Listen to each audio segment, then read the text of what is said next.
स्वाज ध्रुव जी महाराज ने प्रभु को प्राप्त किया है। इसके बाद बड़ी ही सुंदर कथा आती है जड़ भरत जी की कथा, जो कि ऋषभ देव जी के ज्येष्ठ पुत्र हैं।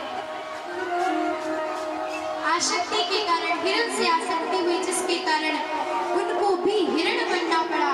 और जब अगला जन्म हुआ तो एक मनुष्य के घर में, लेकिन पिताजी माताजी का देहांत हो गया तो भाइयों ने घर से निकाला, बड़े परेशान हुए। अब भाभीओं ने कहा भाई घर से निकालेंगे तो लोग देखेंगे तो क्या कहेंगे कि भाई को घर से निकाल दिया, ऐसा बुला ही लेते हैं। घर में बुलाया, महाराज बर्तन मंजवाने। तो जड़े भरत जी ने कुछ दिन बर्तन मांजे, फिर बर्तन ही मांजने लगे। अच्छा, खेत में गड्ढा के लिए ले गए तो गड्ढा इतना खोदा कि पूरा कुआं बन गया। बाहर निकाल दिया गांव से। भरत जी एक स्थान पर बैठे हुए थे और महाराज जब वहां पर बैठे थे तो एक डाकू बलि देने जा रहा था। सो बलि जिसकी देनी थी वो भाग गया। तो जब वो भागा तो इन्हीं को पकड़ के ले गए बलि देने के लिए। भद्रकाली से मान्यता मांगा था उसने कि अगर पुत्र होगा तो बलि दे, और प्रभु कृपा पुत्र हो गया। सो आज बलि देने के लिए गया और महाराज जब बलि देने के लिए गया तो भद्रकाली क्रोध में आ जाती है। प्रकट होकर के जितने भी राक्षस हैं, डाकू हैं, सबको मारती है और सबको संदेश देती है कि हे भक्तों, मैं कभी भी बलि से प्रसन्न नहीं हूं। कोई भी देव हो, कोई भी देवी हो, कभी भी बलि देने से वो प्रसन्न नहीं हो सकता, कभी भी नहीं प्रसन्न होता। मनुष्य बलि देते ना कितना ज्यादा, आज के समय में तो बंद हो गया, पहले समय में बहुत दी जाती थी। तो बलि नहीं देना चाहिए, क्योंकि भगवान कभी बलि स्वीकार नहीं करते, जीव की बलि। आज भद्रकाली प्रकट हुई है और प्रकट होकर के सारे जो डाकू हैं,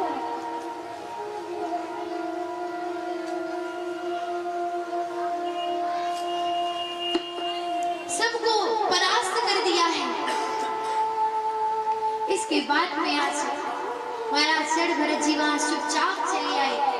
रहुगढ़ मिला, रहुगढ़ को भरत जी उपदेश देते हैं, बताते हैं कि तुम वही हिरण हो जिसमें मेरी आसक्ति हुई थी और मेरी ये गति हुई। रहुगढ़ चरणों में गिरा। भरत जी महाराज प्रभु की भक्ति करके, प्रभु पर ध्यान लगा करके अंत में प्रभु को ही प्राप्त होते हैं। बोलिए शिवा के बिहारी लाल की, बोलिए राधा रानी सरकार की। इन्हीं के वंश महाराज अंग, जिनके पुत्र का नाम था वेद, जिसने घोषणा करवा दी ना यष्टव्यम ना दातव्यम ना होतव्यम दुजा, ना कोई यज्ञ करे, ना कोई हवन करे, ना कोई तप करे। फिर करे क्या महाराज? उसने कह दिया कि मेरी पूजा करे, जिसे जो करना है वो मेरी पूजा करे। सब ऋषिगण परेशान आते, हुंकार मात्र से वेद का प्राणांत हुआ है। जंघा का मंथन किया, निषेध बौना पुरुष ने किया, भुजाओं का मंथन किया, जिससे महाराज पृथु और अर्ची देवी का प्राकट्य होता है।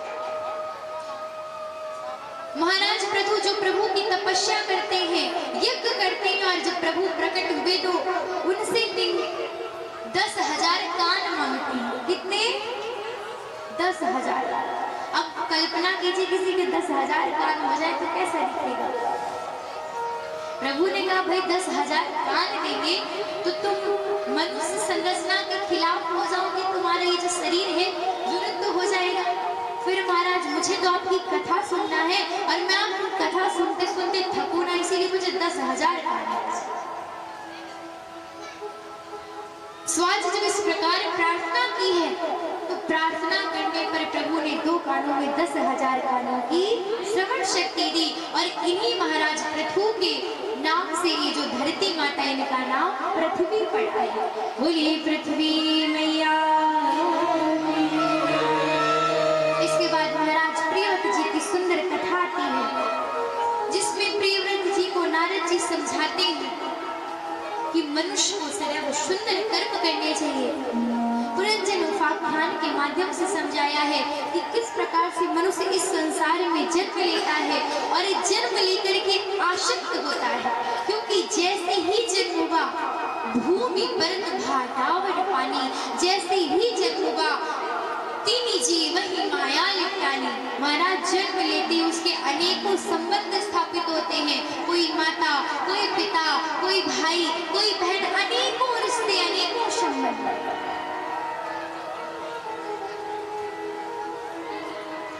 और वो अपने रिश्तों में इतना खोया रहता है, इतना खोया रहता है कि प्रभु को भूल जाता है। और जब अंत समय आता है तो उसकी गति क्या होती है?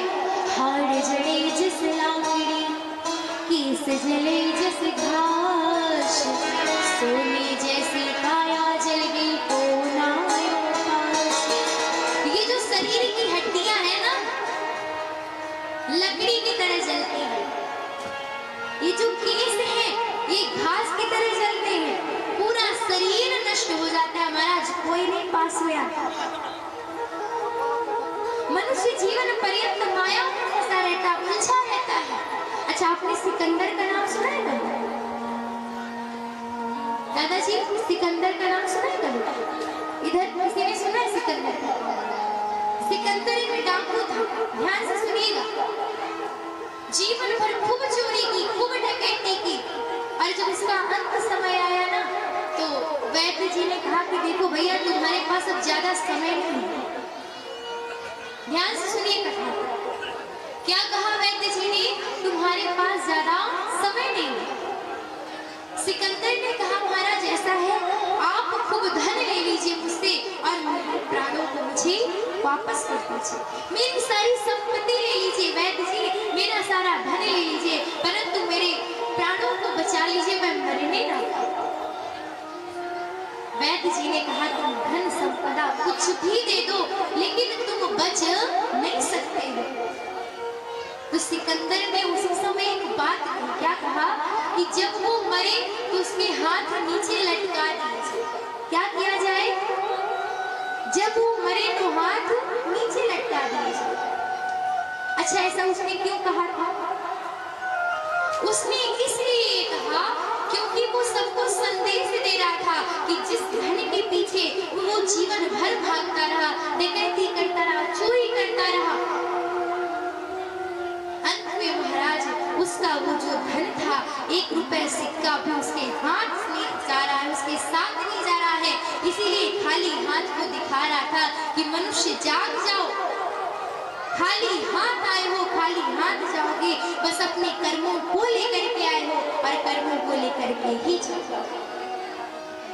ये बताइए, किसी का जन्म अमीर आदमी के घर में होता है, जिसके यहाँ खूब भोजन होता है। किसी व्यक्ति का जन्म गरीब के यहाँ की 2 वक्त की रोटी भी नहीं होती। क्यों? ऐसा क्यों? भाई जन्म लेने वाले का क्या दोष? क्योंकि उसके जैसे कर्म होते हैं, कर्मों के अनुसार ही उसको वैसे घर में जन्म दिया जाता है। अगर कर्म अच्छे होते हैं तो बढ़िया खाते पीते घर में, अगर कर्म बुरे किए हैं, किसी के मुंह का निवाला छीना है या किसी को भूखा रखा है, तो आपका जन्म भी उसी घर में होगा जिस घर में कभी भोजन ना। तो इसीलिए कहते हैं महाराज अपने कर्मों को सुधारिए और इस संसार में, इस धरती पर, मनुष्य लोक पर केवल और केवल दान ही ऐसा श्रेष्ठ कर्म है जिसके करने से मनुष्य को संपूर्ण फल की प्राप्ति हो। और दान करना कहाँ पर चाहिए? दान कहाँ पर करना चाहिए? जहाँ पर व्यक्ति को आवश्यकता हो। जैसे मान लीजिए ये यज्ञ हो रहा है, अब सबके थोड़े थोड़े थोड़े थोड़े सहयोग से होता है, तो इन जगहों पर हम भी सहयोग करें ताकि ये यज्ञ संपन्न हो। कहीं पर कथा हो रही है, वहां पर दान करें, मंदिर जाए वहां पर दान करें, क्योंकि दान सदैव सुपात्र, जो सुपात्र हो उसको देना चाहिए, कुपात्र को दान नहीं करना चाहिए। अगर कुपात्र को दान करेंगे वो दान किसी मतलब का, जो दान लेने योग्य है उस व्यक्ति को दान करेंगे तो अधिक फल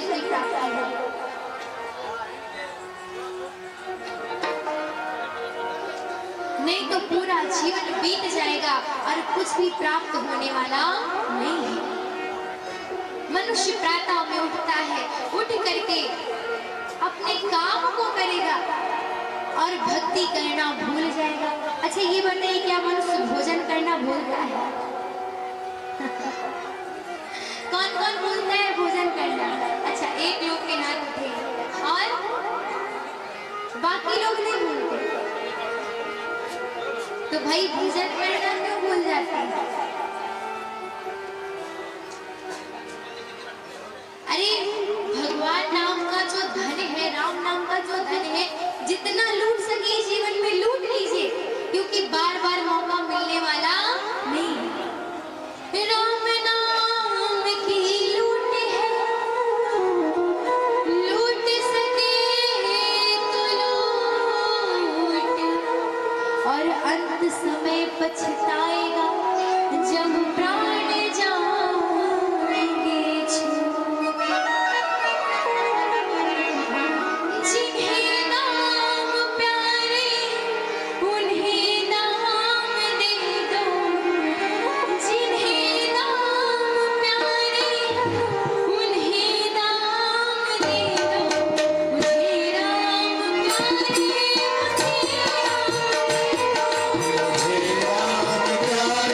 मुझे राम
बाद बड़ा ही सुंदर नरकों का वर्णन आता है कि नरक 28 प्रकार के होते हैं। जो व्यक्ति जिस प्रकार के कर्म करता है वो उसी प्रकार उस नरक योनि में जाता है। जो जैसे कर्म करेगा वैसे फल पाएगा। इसके बाद भारत भूमि की महिमा बताई कि जिस भी व्यक्ति ने इस भारत में जन्म लिया है, जिसका जन्म इस भारत भूमि में हुआ है, उसका परम सौभाग्य है। उससे ज्यादा सौभाग्यशाली कोई नहीं हो सकता। उसका परम सौभाग्य है कि वो भारत भूमि में आया है। क्योंकि ये बताइए, जो अन्य देश है क्या उनको माता कहा जाता है? ध्यान सुनिएगा हमारी बात को। जो अन्य देश है क्या उनको माता पुकारते हैं हम लोग? चीन को माता कहते हैं, अमेरिका को माता कहते हैं, हाँ नहीं कहते। फिर माता किसको बोलते हैं? भारत माता।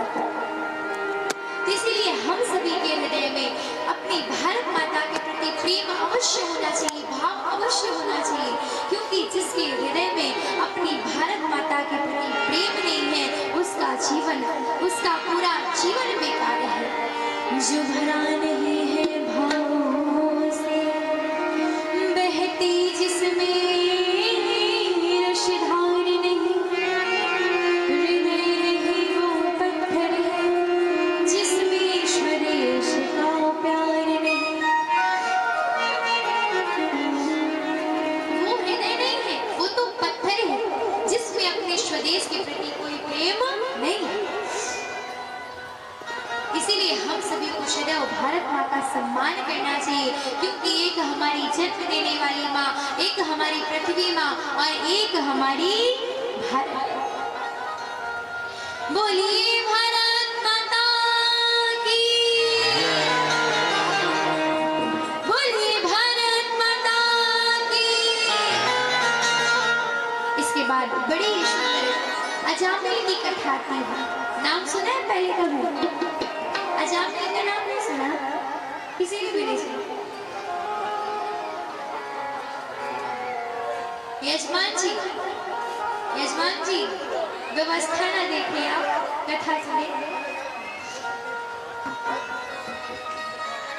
सब लोग ध्यान से कथा को सुनेंगे भाई, क्योंकि कथा मन से सुनने का ही फल है।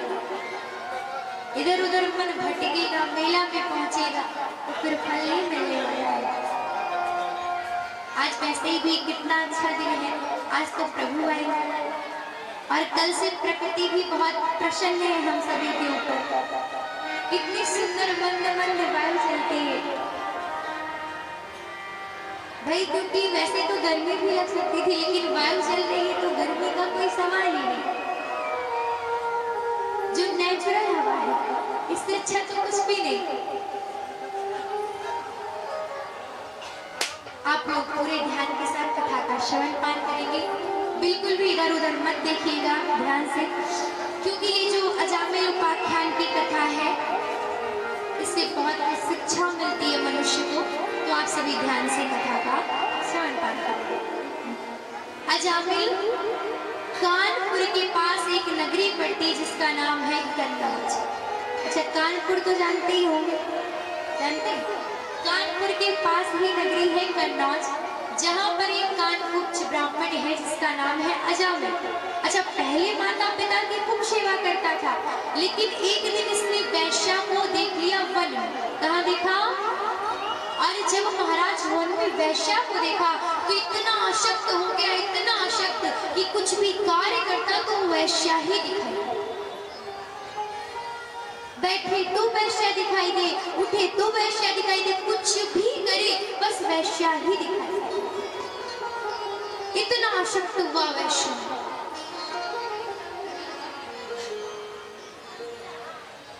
बुद्धि भ्रष्ट ने माता पिता को घर से बाहर निकाला और उस वैश्या को घर ले आया और वैश्या के साथ विवाह कर लिया, घर में रखने लगा, उसको पालन पोषण करने लगा और उस वैश्या से 9 संतानें हो गई।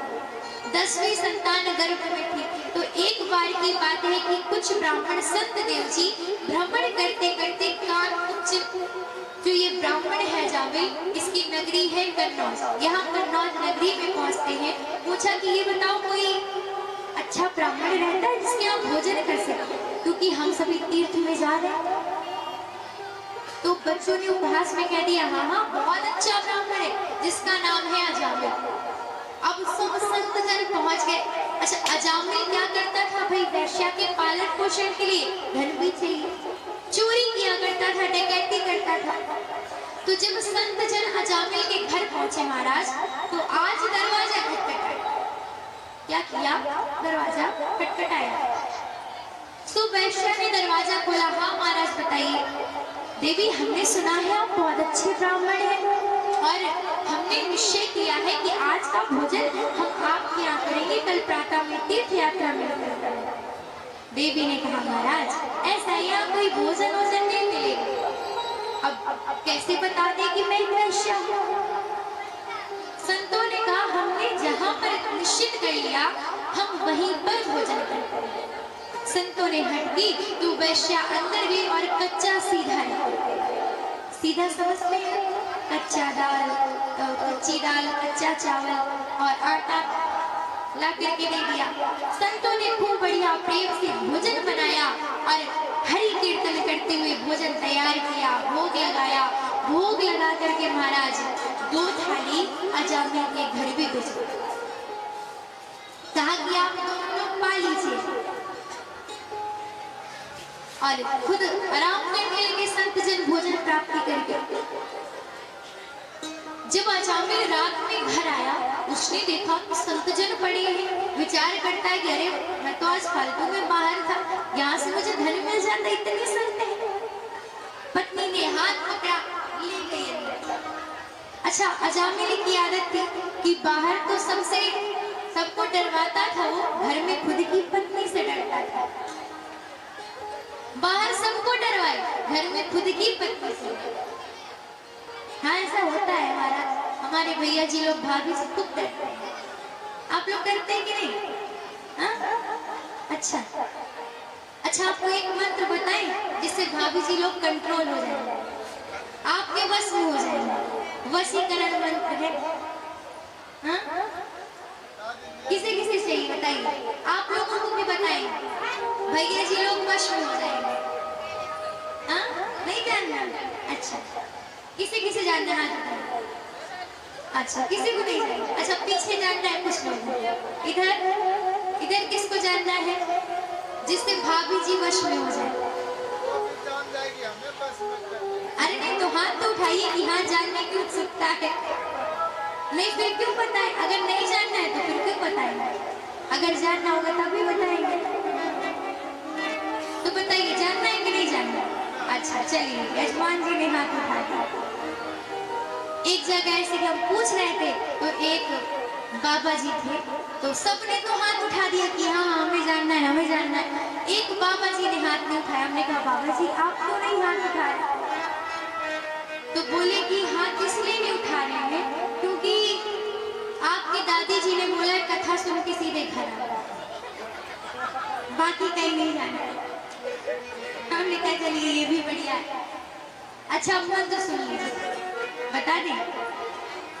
तुलसी मीठे वचन सुख उपजन चहोर, वशीकरण एक मंत्र है तज दे वचन कठोर। कौन सा मंत्र है? मीठे वचन के सुख उपजन चहोर। हम यदि मीठी भाषा बोलेंगे तो उससे हर जगह सुख होगा। अगर हम वशीकरण मंत्र जानने को उत्सुकता थी, कौन सा वशीकरण मंत्र है? कि हमको कठोर वचनों को त्याग कर देना है और मीठे वचनों को अपना लेना है। तुलसी मीठे वचन से सुख उपजत चहुर। जितना मीठा बोलेंगे उतना ही सुख उत्पन्न होगा। तज दे वचन कठोर। कठोर जो वचन है उनको त्याग कर दीजिए। अच्छा, लड़ाई का कारण यही तो होता है ना कि जितना ज्यादा बोला जाता है वही लड़ाई। अगर बोलना ही बंद कर दिया जाए, जैसे मान लीजिए एक व्यक्ति बोल रहा है, अगला व्यक्ति शांत हो जाए, कुछ बोले ही ना, तो लड़ाई कहे होगी ही नहीं लड़ाई। एक व्यक्ति बोल रहा है, बोलने दीजिए, बोलता जाए, कब तक बोलेगा? आप शांत हो जाइए। अच्छा, एक भैया जी थे, सोनी की जो पत्नी थी, भाभी जी, उनसे काफी लड़ाई हुआ करती थी। तो एक दिन एक संत जी मिले, तो संत जी से बताया कि हमारी पत्नी से बड़ी लड़ाई होती है, कुछ उपाय बताया। तो संत जी ने कहा कि ऐसा है कि आप क्या करिए कि मैं आपको एक सीख दे रहा हूँ, ये अभिमंत्रित सीख, इसे अपनी पत्नी के मुख में रख दीजिएगा और बोलिएगा ये सीख गिरने ना पाए। अब पति ले गया सीख को, घर जाकर के पत्नी के मुख में सीख रख दिया। अच्छा, 1 महीना व्यतीत हो गया, 2 महीना व्यतीत हो गया। अब संत जी की बात है तो पत्नी को भी लाज आती। पति ने बताया है कि भाई संत जी ने कहा सीख गिरने ना पाए, हम लोगों की जो लड़ाई है वो बंद हो जाएगी। अब पत्नी सीख को संभाले, जब कुछ बोलने की भी बारी आए तो सीख के गिरने के डर से बोले ना बेचारी।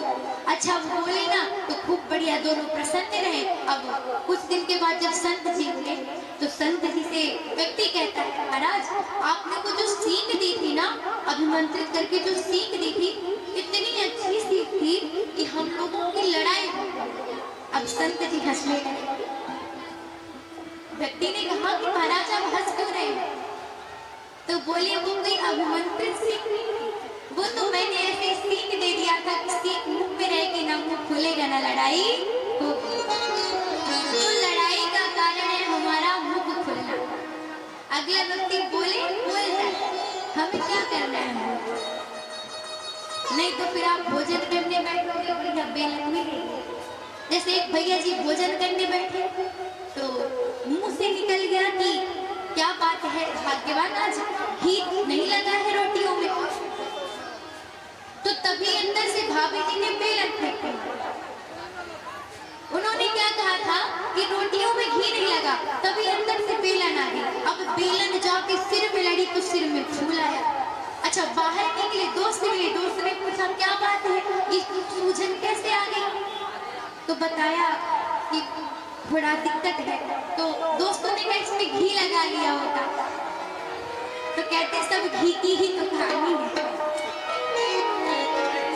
तो जब ऐसा बोला उन्होंने तो जो उनके मित्र थे उन्होंने कहा लगता है आप भाभी जी की प्रशंसा नहीं करते हो, इसीलिए आपकी इतनी लड़ाई होती है। ऐसा करिए, आज जाइएगा तो चाहे झूठ मुट्ठी से भाभी की प्रशंसा करिए। दोस्त ने कहा ठीक है। अच्छा, जब भैया जी घर पहुंचे तो घर पहुंच के भाभी जी ने बढ़िया सुंदर थाली दी, बड़ी अच्छी सब्जी थी, रोटी थी। अब सुनिएगा भैया ने कैसे प्रशंसा की। रोटी उठा करके, ओहो क्या रोटी, चांद का टुकड़ा। प्रशंसा सुनिएगा, आहा क्या दाल है, एकदम अमृत की जैसे। सब्जी तो पूछिए ही मत, लग रहा है खाते ही जाओ, खाते ही जाओ। अब वो भैया जी प्रशंसा कर ही रहे थे कि तभी अंदर से बेलन फिरा। अब फिर जाके लड़ी। भैया जी ने कहा अब क्या हुआ भाग्यवान, अब तो हम प्रशंसा ही कर रहे हैं। उसने पत्नी कहती है भाभी जी कि जब रोज मैं भोजन बनाती हूँ तब तो तुम प्रशंसा नहीं करते, आज बाहर से क्या मंगवा लिया प्रशंसा किए जा रहे हैं। तो कभी कभी महाराज बात गलत भी हो जाती है, लेकिन हंसना जरूरी है बीच बीच में, इसीलिए थोड़ा बहुत हंस भी किया जाता है। तो आज अजामिल जब घर पहुंचा तो वैश्या ने हाथ मिस्र के अंदर ले जाकर को भोजन की थाली जो थी, भोजन की थाली दी। अजामिल ने भोजन किया। अच्छा, विश्राम करने लगे दोनों। जब प्रातः काल हुआ तो ब्राह्मण देवता है संतजन कि अब हमको दक्षिणा दे दो, हम जाएंगे। अजामिल ने कहा देखो ऐसा है हमारा, चुपचाप चले जाए, जो दिया है ना वो भी हम छीन लेंगे। तो ब्राह्मणों ने कहा तुम दक्षिणा बिल्कुल मत दो, लेकिन हमारी एक बात मानो। कौन सी बात? ये जो आपकी पत्नी गर्भवती है ना, इसका ये जब जन्म होगा पुत्र का तो उसका नाम क्या रखना? नारायण। क्या रखना? नारायण। उसने कहा हाँ हाँ ठीक है ठीक है ठीक है। अब संत जन चले गए। समय आया, व्यक्ति तो बात को भूल गया परंतु पत्नी ने याद रखा था। पत्नी ध्यान लगाए उस बात को। जब पुत्र हुआ तो उसने अपने पुत्र का नाम रख दिया क्या? नारायण। अच्छा महाराज, जब छोटा पुत्र था नारायण, अजामिल इतना आसक्त हुआ, खाए तो नारायण खा लो, नारायण यहाँ चलो, नारायण वहाँ चलो, नारायण ये करो, नारायण वो करो, नारायण यहाँ आओ, नारायण वहाँ जाओ, मतलब दिन भर नारायण नारायण जपता रहा। धीरे धीरे अंतिम समय आया तो आज अंतिम समय लेटा हुआ है चारपाई में, सामने नारायण है, खेल रहा है, पुकार रहा है, बेटा नारायण मेरे पास आओ, ओ नारायण मेरे पास आओ।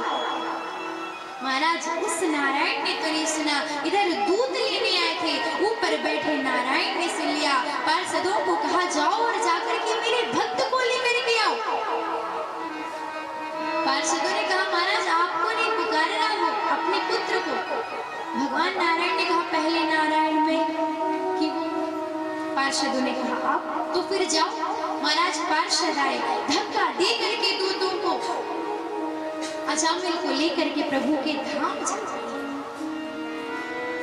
इधर दूतों को क्रोध आया, दौड़े दौड़े यमराज के पास। महाराज आपने किसके पास हमको भेज दिया? यदि उसने पुण्य किया था तो पार्षद आने थे तो आपने हमें क्यों भेजा?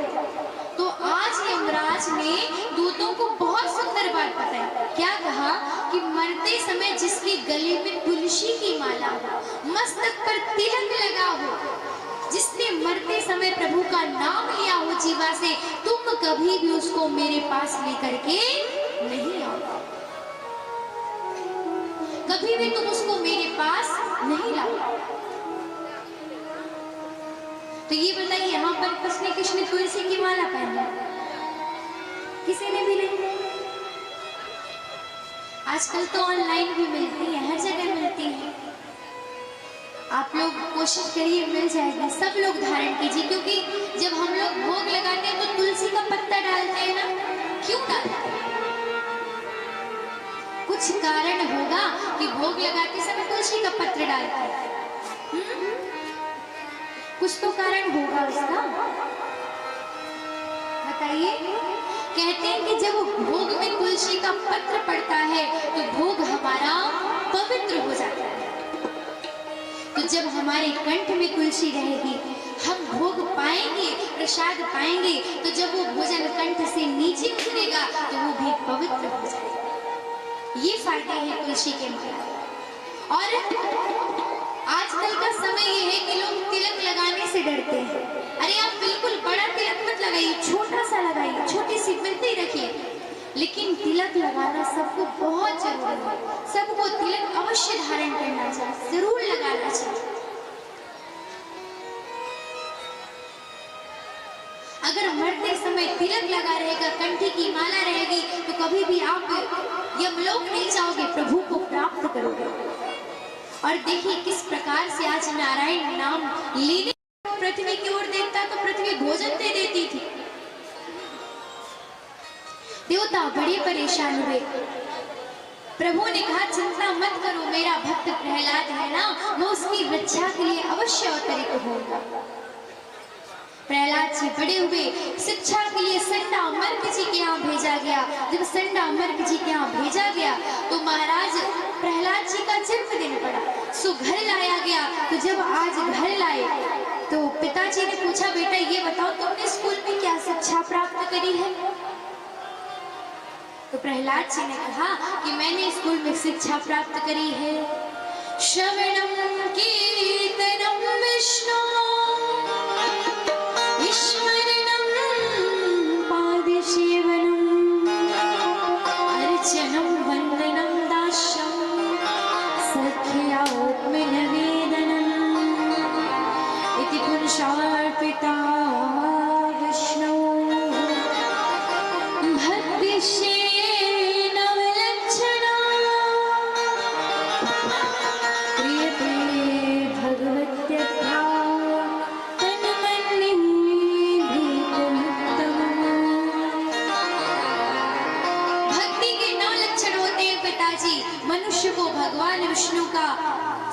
कथानम कीर्तनम, उनकी कथाओं का श्रवण करना चाहिए, कीर्तन करना चाहिए, चिंतन करना चाहिए, मनन करना चाहिए, पाद सेवन करना चाहिए, अर्चना करना चाहिए, उनका स्मरण करना चाहिए, सखा भाव रखना चाहिए, मित्र भाव रखना चाहिए, पिता भाव रखना चाहिए। इन भावों के साथ उनकी पूजा करनी चाहिए। अब हिरण्यकश्यप ने सुना, वो तो विष्णु भगवान से दो द्वेष रखने वाला था, पटक दिया महाराज। संडाम्बर को फिर ले गए आश्रम। प्रहलाद जी महाराज आज कीर्तन करते हैं, मित्रों के साथ कीर्तन की आवाज महल तक आई। हिरण्यकश्यप गया, प्रहलाद जी का हाथ पकड़ करके ले आया, काल कोठरी पे बंद कर दिया, सर्पों से कटवाया, पहाड़ी से फिकवा दिया, जल में गिरवाया, खौलते हुए तेल में डलवा दिया। पर कहते हैं ना कि जिसकी रक्षा भगवान करते हैं उसका कभी कोई कुछ बिगाड़ नहीं सकता। जा पर कृपा राम की हुई, ता पर कृपा पाई सब। राम जी की कृपा है, प्रभु की कृपा है, तो कोई कुछ भी नहीं कर सकता है। प्रहलाद जी को कुछ नहीं हुआ। एक दिन की बात है, होलिका बुआ आती, उन्होंने कहा भैया मुझे वरदान प्राप्त है, मैं अग्नि से जलूंगी नहीं, मुझे दिव्य वस्त्र प्राप्त है, आप चिता बनवाइए, मैं प्रहलाद को लेकर के बैठ जाऊंगी। महाराज चिता बनवाई गई, होलिका बुआ लेकर के बैठी, गोद में लेकर के बैठ गई। आज प्रभु की कृपा का ऐसा प्रभाव, हवा चली, जो दिव्य वस्त्र थे उड़ करके प्रहलाद जी के ऊपर, होलिका बुआ जल करके भस्म हो गई। प्रातः काल वहीं पर मित्र आए, प्रहलाद जी राम के ढेर से निकले, मित्रों ने राख उड़ा उड़ा करके खूब होली खेली। और उसी के उपलक्ष्य में हम सभी होली भी खेलते हैं। बुराई का अंत, अच्छाई की जीत। जब इतने पर प्रहलाद जी को कुछ नहीं हुआ, तो आज हिरण्यकश्यप महल में हाथ खींचता हुआ लाया, बता तेरा भगवान कहाँ रहता है, कहाँ रहता है तेरा भगवान। प्रहलाद जी ने कहा मेरा भगवान हर जगह है, हर एक कण में है, हर एक पत्ते में है, हर एक स्थान पर मेरा भगवान निवास करता है। आज प्रहलाद जी को गरम खंभे से बांध दिया, और गरम खंभे से बांध करके कहता है कि बुला अपने भगवान को। प्रहलाद जी महाराज प्रभु का ध्यान करते हैं, और प्रहलाद जी को जैसे ही मारने जा रहा था, तो जिस खंभे पर बांधा हुआ था उस खंभे को फाड़ करके भगवान नरसिंह प्रकट होते हैं। बोले नरसिंह भगवान की। नरसिंह भगवान हिरण्यकश्यप की ओर दौड़े दौड़े आज उसको देहली में लेकर के बैठ गए। कहा याद कर अपने वरदानों को, तूने क्या कहा था, न दिन में मरूं न रात में मरूं, तो देखी वो धूली दे। तूने क्या कहा था, न अंदर मरूं न बाहर मरूं, तो देख मैं तुझे देहली पर लेकर के बैठा। तूने क्या कहा था, न ऊपर मरूं न नीचे मरूं, तो देख तू मेरी गोद में। तूने कहा था ना अस्त्र से मरूं ना शस्त्र से मरूं, मैं तुझे अपने बड़े बड़े नाखूनों से मारूंगा। तूने क्या कहा था, ना मुझे नर मार सके ना मुझे पशु मार सके, तो देख मैं आधा नर और आधा पशु। उसके वरदानों को याद दिलवाते हुए आज नरसिंह भगवान ने हिरण्यकश्यप के पेट को फाड़ा है और आंतों को अपने गले में धारण कर लिया। बोलिए अन्नमाई भगवान की। और नरसिंह भगवान इतने क्रोध में है, इतने क्रोध में है कि सारे देवता मनाने गए, कोई नहीं मना पाया। लक्ष्मी मैया गई, आरती उतारना प्रारंभ करती, जैसे ही दहाड़ लगाई सो डर गए। अब भगवान किससे माने? नारद जी ने कहा कि भक्त को बुलाइए तब भगवान मान जाएंगे। आज प्रहलाद जी को बुलाया गया। प्रहलाद जी जैसे ही आते हैं नरसिंह भगवान प्रसन्न हो जाते हैं। पढ़ो रे भैया राम मुकुंद मुरारी, कहे प्रहलाद सुनो भई बालक, लीजे जन्म सुधारी। प्रहलाद जी ने मानो संदेश दिया कि यदि आप प्रभु पर विश्वास करोगे तो आपका विश्वास कभी भी टूटेगा नहीं। इसके बाद महाराज नरसिंह भगवान का क्रोध शांत हुआ है। इसके बाद में नरसिंह भगवान ने खूब आशीर्वाद दिया और कहा, हे प्रहलाद, आपके वंश में जितने भी लोगों का जन्म होगा, मैं कभी भी किसी के साथ उनका वध नहीं करूंगा, कभी भी। इसके बाद खूब आशीर्वाद दे करके प्रहलाद जी महाराज को खूब आशीर्वाद दिया और वहां से चले। बोले शिवा देवी हरिलाल की। इसके बाद सुंदर त्रिपुर दहन लीला आती है। गजेंद्र मोक्ष की कथा आती, जिसमें एक गज अपने परिवार के साथ नदी में स्नान करने जाता है और उसका पैर मगरमच्छ पकड़ लेता है। कौन पकड़ता है? जोर से बोलिए ना जरा। अब मगरमच्छ ने जैसे ही पैर पकड़ा तो पैर को छुड़ा ना पाया। अभिमान आया कि मेरा शरीर बड़ा है, मैं निकल जाऊंगा, लेकिन शरीर काम नहीं आया। उसे अभिमान आया मेरे परिवारी जन है, साथ देंगे, लेकिन परिवारी जन भी छोड़ करके चले, हार मान जाता है। क्योंकि जब विपत्ति आती है ना, तब आप किसी को बुलाइए, जो साथ दे दे उसे समझना सच्चा साथी है। जो आपको विपत्ति में छोड़ करके चला जाए, समझिए कि इससे बुरा कोई नहीं। आज प्रभु को पुकारा है सूंड में कमल लेकर के, हे नाथ आइए रक्षा कीजिए। प्रभु आते सुदर्शन चक्र से मगरमच्छ के सिर को काट करके गजेंद्र को मुक्त करवाते हैं। बोलिए भक्तवत्सल भगवान की। इसके बाद समुद्र मंथन की पावन कथा आती है। सुंदर समुद्र मंथन की लीला की जाती है। असुर और देवता मिलकर के पावन समुद्र मंथन करते हैं। जिस समुद्र मंथन में वासुकी नाग की रस्सी बनाई गई, मंद्राचल पर्वत जिसकी मथानी बनाई गई, एक तरफ असुर एक तरफ देवता मथते हैं, अनेकों रत्न निकलते हैं, कौस्तुभ मणि, पारिजात वृक्ष, उत्सवा, घोड़ा, और अंत में भगवान धन्वंतरी जी अमृत का कलश लेकर के निकलते हैं। अच्छा, अमृत के पीछे सबकी लड़ाई हुई। भगवान ने मोहिनी रूप धारण किया, देवताओं को अमृत पिलाया। एक असुर ने छल से पी लिया, सिर काटा। अब अमृत पीने के कारण मरा तो नहीं, सिर धड़ अलग हो गया, जिसको हम राहु केतु के नाम से आज जानते हैं। अच्छा, जब देवताओं को अमृत मिल गया, असुरों को नहीं मिला, तो देवताओं के अधिपति थे महाराज बलि। कौन थे बताइए? महाराज बलि, दैत्यराज बलि। उन्होंने शुक्राचार्य से कहा कि हे नाथ, मुझे कोई उपाय बताइए जिसके करने से मुझे समस्त सुख की प्राप्ति हो।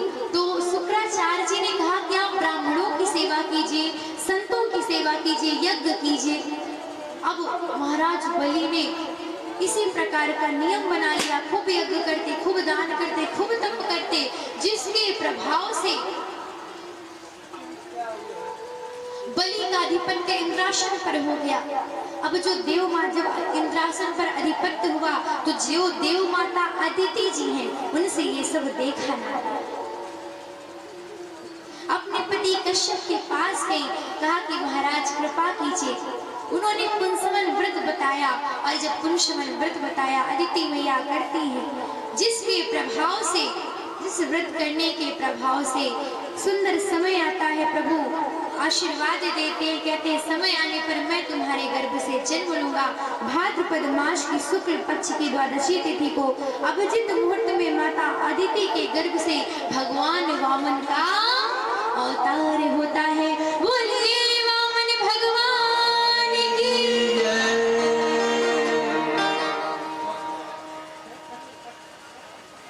वामन भगवान का अवतार होता है।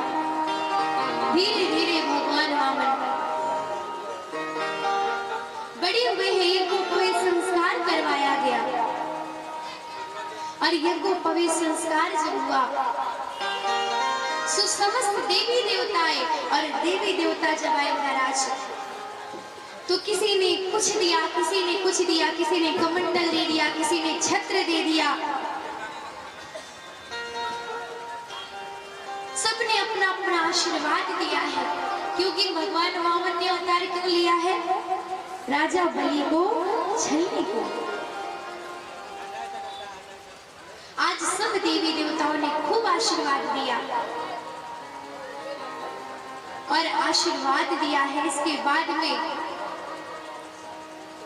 महाराज प्रभु हाथ में कमंडल लेकर के, कंधे पर छत्र लेकर के चल देते हैं। राजा बलि के द्वार पहुंचे। अब बलि की प्रशंसा करने लगे। बलि ने ब्राह्मण देवता जान करके प्रणाम किया। बलि की प्रशंसा करने लगे कि मैंने सुना है तुम्हारा इस तीनों लोकों में व्याप्त है। बलि प्रसन्न हुआ। बलि ने कहा महाराज आपको क्या चाहिए? प्रभु कहते हैं मुझे 3 पग भूमि चाहिए। क्या चाहिए? 3 पग भूमि। पर ऐसे नहीं, पहले तुम संकल्प करो। राजा बलि ने संकल्प कर दिया। अच्छा, शुक्राचार्य जी को लगा कुछ तो गड़बड़ है। शुक्राचार्य जी ने ध्यान लगाया तो पता चला कि ये प्रभु है। समझाता है। राजा बलि कहता है नाथ मैंने संकल्प की सोच ली है तो अब मैं दूंगा। अच्छा, जो संकल्प का जल लिया जाता है तो जिससे जल गिरता है उस पे शुक्राचार्य जी बैठे, तो प्रभु ने गुस्सा डाल दिया जिससे शुक्राचार्य जी एक आंख से अंधे हो। इसके बाद महाराज संकल्प हुआ है। अब जैसे ही दान की बारी आई तो राजा बलि ने कहा प्रभु आप जहाँ की भूमि चाहते हो वहाँ की भूमि अपने पैरों से नाप लीजिए। अच्छा, प्रभु का स्वरूप छोटा सा था, 52 अंगुल, एकदम छोटा सा स्वरूप। इतना छोटा स्वरूप, इतना छोटा स्वरूप कि कोई देखे तो मोहित हो जाए। बड़ा छोटा स्वरूप। प्रभु ने उस छोटे स्वरूप को जैसे ही संकल्प हुआ, संकल्प होते उस छोटे स्वरूप को विशाल काय स्वरूप बना और 2 ही पग में पूरी त्रिलोकी को नाप दिया। कहा बताओ बलि तीसरा पग कहाँ रखो? बलि ने कहा महाराज ये बताइए देने वाला बड़ा या लेने वाला बड़ा? बलि ने कहा महाराज बिल्कुल देने वाला बड़ा। तो जब देने वाला बड़ा है महाराज तो फिर आप अपना तीसरा पग मेरे सिर पर रख दीजिए। बलि के कहने पर आज प्रभु ने तीसरा पग सिर पर रखा और भगवान इतने प्रसन्न हो गए, इतने प्रसन्न हो गए कि बलि के पास ही रहने लगे। बलि के पास ही रहने लगे। अच्छा, मैया को चिंता हुई, लक्ष्मी मैया चिंतित हुई कि प्रभु वहीं रहेंगे तो होगा क्या। आज बलि के पास आई, उनको राखी बांधी है और राखी बांध करके उनसे बदले में उपहार के रूप में क्या लिया कि आप मेरे पति को वापस कर दीजिए, मेरे पति को मुझे लौटा दीजिए। महाराज बलि ने तुरंत लौटा दिया है। भगवान ने खूब आशीर्वाद दिया है कि हे राजन तुम सदैव प्रसन्न रहो और मेरी कृपा तुम्हारे ऊपर सदैव बनी रहेगी। देखिए राजा बलि भगवान को क्यों आना पड़ा? क्योंकि राजा बलि ने इतना दान किया था, इतना दान किया था कि दान के प्रभाव से ही उसका यश समस्त त्रिलोकी में व्याप्त हो गया। केवल और केवल दान के प्रभाव से। कहते हैं मनुष्य का दान कभी व्यर्थ नहीं जाता, वो यहाँ तो रहता ही रहता है, साथ ही साथ ऊपर तक भी जाता है। एक सेठानी जी थी, वो गाय दान किया करती थी। क्या दान करती थी? गाय। अब सोने की गाय। सेठ जी को लगा महाराज की सोना महंगा हो गया, सेठानी मत दान किया करो। सेठानी बनवाए गए, उसके ऊपर से मिट्टी लपेट दे फिर दान करने जाए। कहीं मिट्टी की गाय दान कर रही हूँ। अच्छा, जब ऊपर गई मर के तो वही गाय खड़ी थी मिट्टी सनी हुई। यमराज ने कहा कि गाय तो है ये, तो इससे तो पार हो जाएंगे सेठानी जी। सेठानी जी तो पार हो जाएंगे, आपका क्या होगा? उन्होंने कहा पति का हक होता है। सो महाराज आज पार होने लगे आंचल पकड़ करके। ध्यान से सुनिए, वामन भगवान का दर्शन करवाया जाएगा। अब जैसे ही नदी आई सो मिट्टी छूट गई, सोना दिखने लगा। सेठ जी ने कहा हाय सेठानी सोने की गाय दान करी थी, अब उसे पल्ला पकड़े हुए तो उसी में गिर जाते हैं।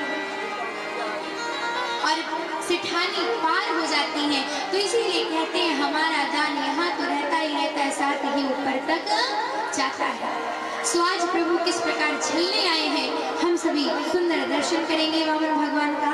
आइए बड़े ही भाव के साथ। वाह